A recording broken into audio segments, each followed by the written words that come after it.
Hello नमस्कार, welcome back to my channel. तुम्हा सर्वांना मराठी नववर्षाच्या आणि गुढीपाडव्याच्या खूप खूप शुभेच्छा। चैत्र शुद्ध प्रतिपदेला आपण गुढीपाडवा हा सण साजरा करत असतो। असं म्हणतात की याच दिवशी ब्रह्मदेवाने विश्व निर्मिली होते आणि असं सुद्धा आख्यायिका प्रचलित आहे की शालिवाहन नावाच्या कुंभाराच्या मुलाने शत्रूंशी लढण्यासाठी 6000 मातीचे पुतळे तयार करून त्यात प्राण आणला व त्याने त्याच्या सहाय्याने शत्रूंचा पराभव केला आणि तेव्हापासूनच शालिवाहन शके ही कालगणना प्रचलित आहे। सुद्धा म्हणतात की प्रभू श्री रामचंद्र 14 वर्षांचा वनवास भोगून आणि लंकाधिपती रावणांचा पराभव करून याच दिवशी अयोध्येमध्ये परतले होते।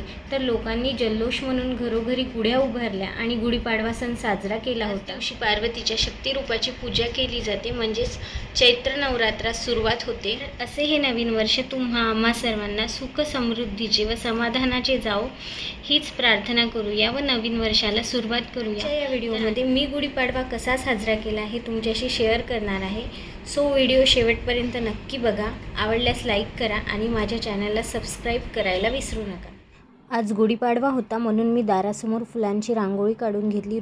इथे मुंबईमध्ये दर गुढीपाडव्याला सकाळी रॅली निघते, तर ती बघायला आम्ही सर्व बाहेर पडलो। भयंकर जास्त ऊन होतं।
बाहेरून भयंकर होतं। वाटेत नारळ पाणी दिसलं तर आधी ते प्यालो व नंतर घरी आलो। घरी आल्यानंतर मी गुढी उभारण्याची तयारी केली।